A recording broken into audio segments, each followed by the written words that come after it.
is now behind bars after trying to flee authorities. He was wanted for more than $3 million in alleged Medicaid fraud. $3 million. Here's some of the other defendants. Prosecutors say Shamso Ahmed Hassan submitted more than $40 million in fraudulent claims to Medicaid for autism treatment services that were fake or not necessary. And the allegation is you have all of this crime happening where Ilhan Omar is the elected representative who's met with some of these individuals and is being implicated by some of these individuals. It's just wild that this was all going on. And now that it gets exposed, everyone's outraged. Even though we're just starting to discover how much criminality actually took place here, we're still learning about more crime. They also say Fahima Muhammad fraudulently obtained millions of dollars from child care services and programs that were supposed to feed children. Yeah, it's crazy, man.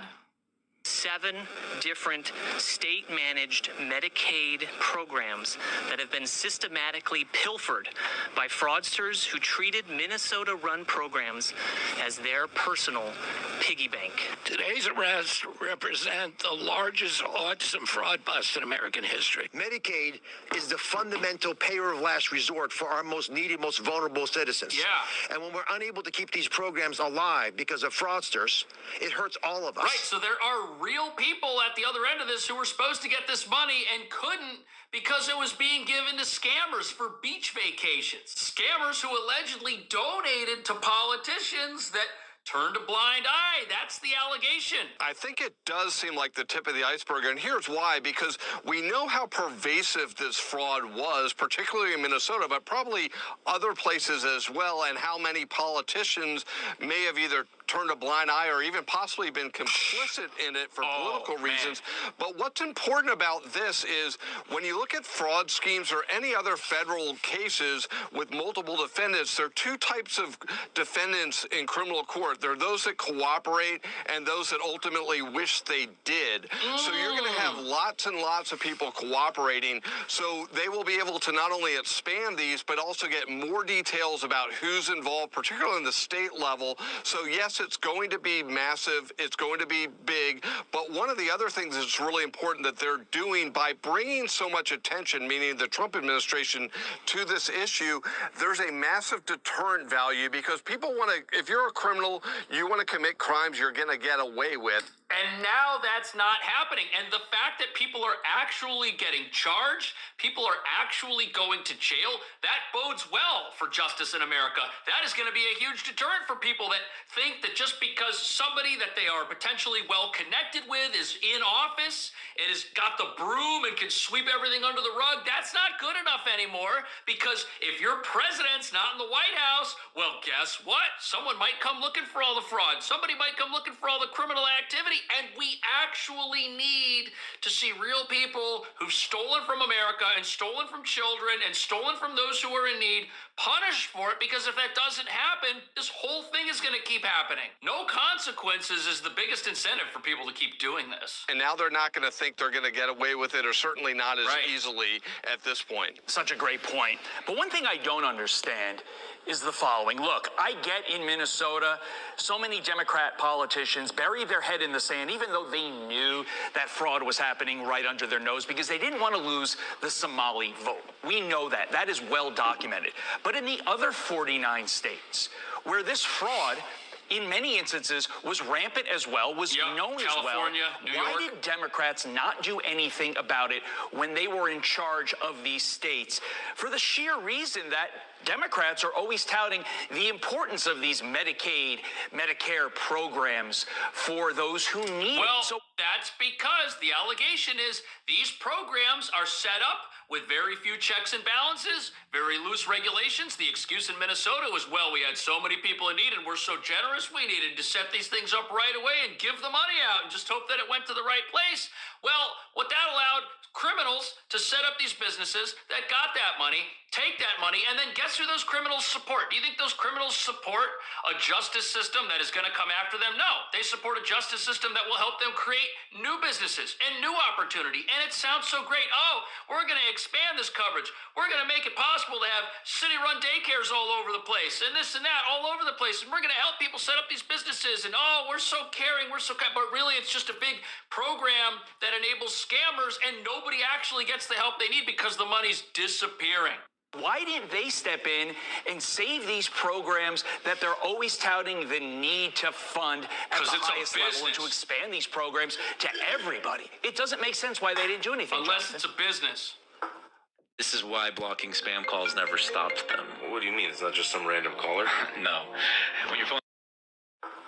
That is such a great point. If these programs in and of themselves are so valuable to the community, why don't they step in? Because they supposedly are using them to help people. They're not. And it begs the question, are the programs in themselves, just the money in the programs and other things, what the Democrats actually are looking for? Because that is money to the communities that they think will vote for them, as opposed to the care that they say they want out of these programs. So that is such an interesting question. I mean, some of it is probably just negligence. People weren't paying attention. Some of it people didn't know. And you know something? If you're a politician and you love money and you've got a program that has been set up and people are filling out the paper, they're applying for it, and then they're getting the money, and then those people show up at your campaign event and they donate and they get out there on a megaphone and they talk about how great you are for the community and how many people you're saving and how you're having such a great impact, it's gonna be pretty hard to put that person in jail, isn't it? Especially if you know that as you help them open more businesses, your campaign will benefit. You see, this is how the corruption and the money sweep in,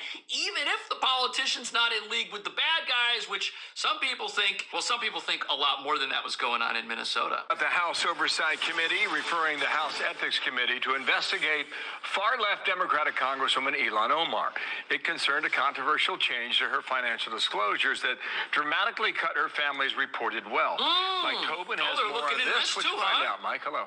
Bill, Minnesota Democratic Congresswoman Ilhan Omar has been referred to the U.S. House Ethics Committee to look into the matter of her personal finances. We've talked about this before. Financial disclosures show that the estate of the Minnesota Congresswoman jumped from almost nothing to $30 million while in office. Then amid all the scrutiny over her personal finances, Omar and her husband updated their financial disclosure to state that their estate was worth less than $100,000. So the red flags here are the timing.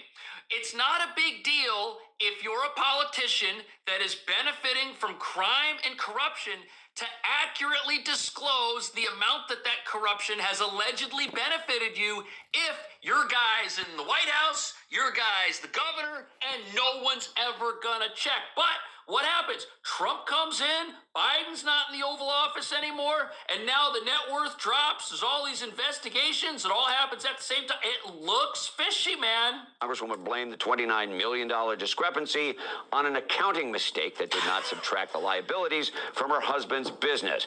Republican Minnesota State Representative Chris... Oh, I'm sorry. I have to stop it right there. So because her husband's business had $30 million of income and they forgot to subtract the $29 million in liabilities, they got the wrong number. So I would like to see some proof of those liabilities. There's a lot of weird things.